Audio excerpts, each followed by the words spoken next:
வணக்கம் நண்பர்களே. தமிழக அரசியலில் முக்கிய செய்தியை பார்க்க போகிறோம். பல திருப்பங்கள். கொஞ்ச நேரத்துக்கு முன்னாடி எடப்பாடி பழனிசாமி தான் சிஎம் ஆக போறாரு அப்படின்னு தம்பிதுரை சொல்லியிருக்காரு. இபிஎஸ்ஸை நேரடியாக சந்தித்து ஆலோசனை நடத்தி முடித்த பிறகு தம்பிதுரை இபிஎஸ் தான் சிஎம் அப்படின்னு ஸ்டேட்மெண்ட் கொடுத்துருக்காரு. இன்னொரு பக்கம் திமுகவுடைய மூத்த நிர்வாகிகளோட ஸ்டாலின் ஆலோசனை நடத்துறாரு. நேற்று நடந்த எம்எல்ஏ கூட்டத்தில் ஸ்டாலின் என்ன பேசியிருந்தாரு? எதிர்கட்சியாக செயல்பட வேண்டும் என்பதே விருப்பம், ஆனால் கட்சியின் நலன் கருதி சில முடிவுகளை எடுக்க வேண்டியிருக்கு. மூத்த நிர்வாகிகளோடு கலந்து ஆலோசித்து சில முடிவுகளை எடுக்க நேரிடலாம். என்ன முடிவு எடுத்தாலும் அதற்கு சட்டமன்ற உறுப்பினர்கள் கட்டுப்பட வேண்டும் அப்படின்னு ஸ்டாலின் எம்எல்ஏ கூட்டத்தில் பேசியிருக்காரு. அது மட்டும் இல்லாமல் அந்த கூட்டத்தில் என்ன தீர்மானம் நிறைவேற்றப்பட்டிருக்கு தெரியுமா? நிலையான ஆட்சி அமைய முடிவெடுக்க ஸ்டாலினுக்கு அதிகாரம் வழங்கி அந்த கூட்டத்தில் தீர்மானம் நிறைவேற்றப்பட்டுள்ளது. அப்போ திமுக என்ன தெரியுமா காரணம் சொல்லலாம்? யாருக்குமே மெஜாரிட்டி இல்லையா? அப்போ கவர்னர் ஆட்சிக்கு வழிவகுக்கும். கவர்னர் ஆட்சி அப்படிங்கிற சூழலை நோக்கி தமிழக நகரம். என்ன நடந்தாலும் கவர்னர் ஆட்சிக்கு போக விட மாட்டோம், அதனால அதிமுகவுக்கு சப்போர்ட்டு, இப்படி ஒரு காரணத்தை திமுக கொடுப்பதற்கு வாய்ப்பு இருக்கு. ஆனா உள்ள மறைமுக டீலிங் என்ன? 2.5 வருஷம் நீ, 2.5 வருஷம் நான். ஒன்று நீ வரணும், இல்லை நான் வரணும்.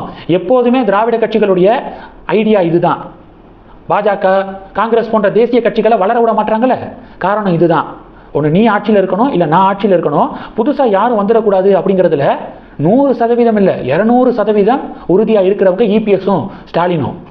அந்த வகையில் இப்போ டிவிக்கு புதுசாக வந்தால் விட்டுருவாங்களா? இவ்வளவு நாள் அடிச்சுக்கிட்டதெல்லாம் மறந்துட்டு நம்ம சேர்ந்துக்குவோம், விஜய் சிஎம் ஆகக்கூடாது அப்படின்னு டிசிஷன் எடுத்திருக்காங்க.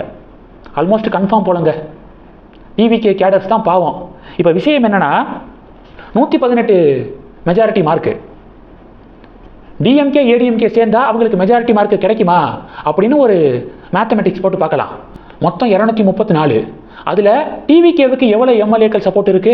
113. டிவிகேவோடது 108, காங்கிரஸோடது 5, 113. 234 113 போனுச்சுன்னா 121. அந்த 121ல் 1 மைனஸ் பண்ணிருங்க, ஏன்னா அது பிஜேபி எம்எல்ஏ. டிவிகே காங்கிரஸ் கூட்டணிக்கும் பிஜேபி எம்எல்ஏ சப்போர்ட் பண்ண மாட்டாரு. டிஎம்கே ஏடிஎம்கே அலையன்ஸுக்கும் பிஜேபி எம்எல்ஏ சப்போர்ட் பண்ணக்கூடாது. ஏன்னா டிஎம்கேவுக்கு எதிரான பாலிடிக்ஸை தானே பிஜேபி பண்ணாங்க. பழனிசாமி தனக்கு சிஎம் பதவி கிடைக்குது அப்படின்னு பாஜகவை கலட்டி விட்டுட்டு டிஎம்கேவோட கூட்டணி வச்சுக்குவாரு. ஆனால் பிஜேபி அப்படிப்பட்ட டிசிஷனை அவங்க வாழ்நாளில் எடுக்கக்கூடாது. டிஎம்கே கூட்டணியில் இருக்கக்கூடிய அந்த அலையன்ஸுக்கு தன்னுடைய ஒரு எம்எல்ஏ ஆதரவை கொடுக்க மாட்டாங்க அப்படின்னு நான் நம்புகிறேன். அப்போ 121ல் 1 போனுச்சுன்னா 120. இந்த 120ல் பார்த்தீங்கன்னா எங்கே சிக்கல் தெரியுமா? விசிகா பிஎம்கே இவங்களுக்கு இடையே சிக்கல் இருக்கு. பாமகவும் விசிகாவும் ஒரே கூட்டணியில் இருக்க முடியாது, கண்டிப்பாக வேற வேற கூட்டணியில் தான் இருக்க முடியும். அப்போ பாமகவை யார் தங்கள் கூட வச்சுக்குவாங்க, விசிகாவை யார் தங்கள் கூட வச்சுக்குவாங்க அப்படிங்கிற ஒரு பெரிய டிபேட் நடக்கிறதுக்கு வாய்ப்பு இருக்கு. ஒருவேளை விசிகா ஏடிஎம்கே டிஎம்கே கூட்டணிக்குள்ள இருந்தாங்கன்னா பாமக அந்த பக்கத்து டிவிகே காங்கிரஸ் கூட்டணிக்கு ஆதரவு தெரிவிக்க வாய்ப்பு இருக்கு. ஆனால் எனக்கு தெரிஞ்சு விசிகா அங்கிட்டு போகட்டும், பாமக இங்கிட்டு இருக்கட்டும் அப்படின்னு டீலிங் பேசுவாங்க திராவிட கட்சிகள். ஏன்னா பாமகவுக்கு 4 எம்எல்ஏக்கள் இருக்காங்க, விசிகாவுக்கு 2 எம்எல்ஏக்கள் தான் இருக்காங்க. ஸோ அதை எடுத்து பார்க்கும்போது விசிகா டிவிகே காங்கிரஸ் கூட்டணிக்கு சப்போர்ட் பண்ணுறதுக்கு சான்ஸ் இருக்கு. அப்போது 113ஆக இருக்கக்கூடிய பலம் 115ஆக கூடும், 120ஆக இருக்கக்கூடிய பேலன்ஸு 118ஆக குறையும். 118 டிஎம்கே ஏடிஎம்கே கூட்டணிக்கு ஆதரவு, 115 டிவிகே காங்கிரஸ் கூட்டணி, மீதி 1 பிஜேபி. இப்போ 118ல் விசிகா கம்யூனிஸ்ட் கட்சி தலைவர்களோட பேச்சுவார்த்தை நடத்திக்கு இருக்காரு. போகும்போது கம்யூனிஸ்ட் தலைவர்களை கூடவே கூட்டிட்டு போயிட்டாருன்னா டிவிகே உடைய ஆட்சி. கம்யூனிஸ்ட் தலைவர்களை டிஎம்கே தங்கள் பக்கம் தக்க வச்சுட்டாங்க அப்படின்னா டிஎம்கே சப்போர்ட்ல ஏடிஎம்கே ஆட்சி. எப்படி பார்த்தாலும் பிஜேபியுடைய முதுகுல குத்திட்டாங்க அப்படிங்கிறது தான் யதார்த்தமான உண்மை. இதெல்லாம் பார்த்தாவது பாஜகவுக்கு ஒரு பாடம் வரட்டும். இதை பிஜேபி எப்படி அணுகுவாங்க? அழிந்து கொண்டிருந்த அதிமுகவுக்கு மறுவாழ்வு கொடுத்ததே பிஜேபி தான். இந்த வாட்டி தேசிய ஜனநாயக கூட்டணிக்குள்ள அதிமுக இல்லாமல் இருந்திருந்தா அதிமுகவுடைய நிலைமை என்ன தெரியுமா? 2024ல் பல தொகுதிகளில் டெபாசிட் காலியானுச்சு. அந்த அதிமுகவுக்கு மறுவாழ்வு கொடுத்த பாஜகவுக்கு பழனிசாமி என்ன கைமாறு பண்ணியிருக்காரு பார்த்தீங்களா அப்படின்னு பாஜக தொண்டர்கள் கொதிச்சு போய் இருக்காங்க. பாஜக மேலிடம் இதை சும்மா விடக்கூடாது.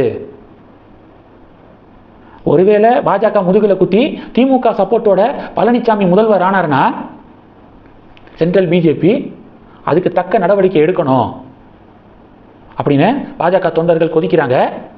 டெஃபினட்டாக அண்ணாமலை கிட்டையும் என்ன பண்ணலாம் அப்படின்னு பாஜக மேலிடம் ஐடியா கேட்பாங்க நான் நம்புகிறேன்.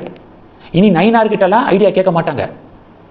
அண்ணாமலை அமெரிக்கா போயிருக்காரு. இப்படி பரபரப்பான சூழல் இங்கே நடந்துக்கிறதுக்கு அண்ணாமலை ஸ்டான்போர்ட் யூனிவர்சிட்டியில் ஒரு முக்கிய கான்ஃபரன்ஸில் அட்டன் பண்ணுறதுக்காக ஒரு மீட்டிங்காக அமெரிக்கா போயிருக்காரு.